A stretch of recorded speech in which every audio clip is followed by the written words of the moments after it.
ओम brim बृहस्पतये नमः। कहते हैं कि अंधकार रूपी, अज्ञानता रूपी अंधकार से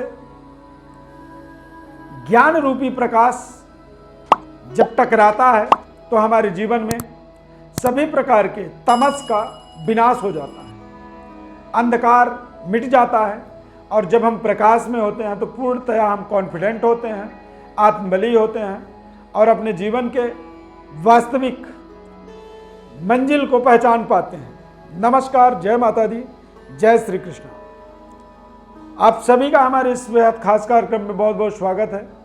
मीन राशि और मीन लग्न के जातकों के जीवन में देवगुरु बृहस्पति के वक्री अवस्था का क्या प्रभाव पड़ेगा, इसका पूरा लेखा जोखा आपको विस्तार से बताएंगे। बहुत ही ध्यानपूर्वक कार्यक्रम को पूरा समझें, ये बेहद ज्ञानवर्धक कार्यक्रम है और अगले 120 दिनों का विशेष विश्लेषण आपको समझ में आएगा। किस तरह से कहाँ पर आपको विशेष सहयोग, विशेष अप्रोच अपने जीवन में लाना है और अपने जीवन को मंगलमय बनाने के लिए देवगुरु बृहस्पति का सकारात्मक इस्तेमाल किस तरह से करना है। मीन राशि वाले जातकों के द्वादश भाव में देवगुरु बृहस्पति विचरण करेंगे, भ्रमण करेंगे और द्वादश भाव से यदि देखेंगे तो पहली दृष्टि आपके चतुर्थ भाव में, छठे भाव में और अष्टम में, यानी 4, 6, 8 इन जगहों पर दृष्टि पड़ेगी।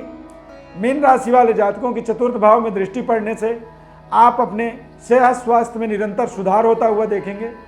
घर के अंदर महिलाओं के सेहत स्वास्थ्य में अगले 120 दिनों तक निरंतर सुधार होता हुआ चला जाएगा। भूमि भवन के अंदर जो रुकावटें थी वो अब आपकी दूर हो जाएंगी। नए भवन में आप गृह प्रवेश कर सकते हैं। नए भवन का अपने जीवन में आनंद प्राप्त करने का अवसर यहाँ पर आपको प्राप्त हो सकता है। बैंक बैलेंस आपको निरंतर बढ़ता हुआ दिखेगा, यानी जो रुकावट थी या बैंक बैलेंस में जो कमी आ रही थी, ग्राफ जो गिर रहा था, अब आप देखेंगे कि वो ग्राफ आपका निरंतर आगे बढ़ता चला जा रहा है। नए वाहन की प्राप्ति भी अगले 120 दिन में आप कर सकते हैं। छठे भाव में दृष्टि होने से अपने शत्रु को परास्त करने का आपको नई एनर्जी, ऊर्जा की प्राप्ति होगी। सरकार की तरफ से विशेष सहयोग की प्राप्ति होगी और न्यायालय में आपके यदि किसी तरह की कोई विवादास्पद परिस्थिति थी या किसी केस में आप उलझे हुए थे, वहां पर भी आपको शानदार सफलता की प्राप्ति होगा।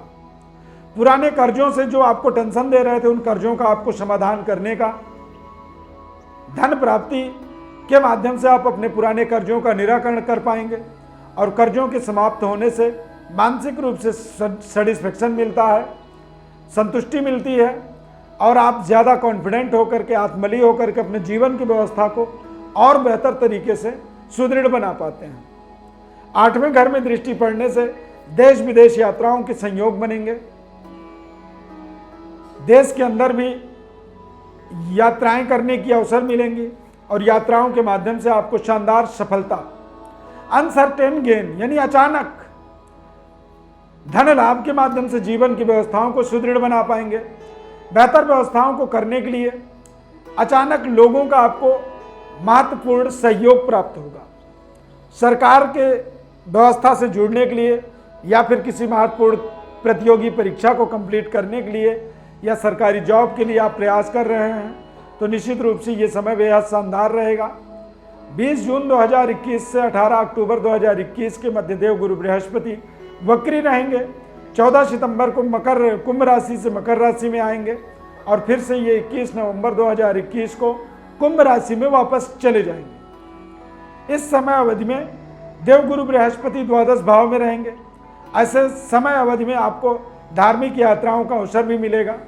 जीवन के महत्वपूर्ण कार्यों की पूर्णता का अवसर तमाम मिलता चला जाएगा और धन के इन्वेस्टमेंट के लिए बहुत ही सोच समझ करके आपको करना होगा ताकि उसका सही रिकवरी, सही रिटर्न आपको मिल सके और जीवन के अंदर अपने महत्वपूर्ण समृद्धि को आप निरंतर इंक्रीज करते चले जाएं।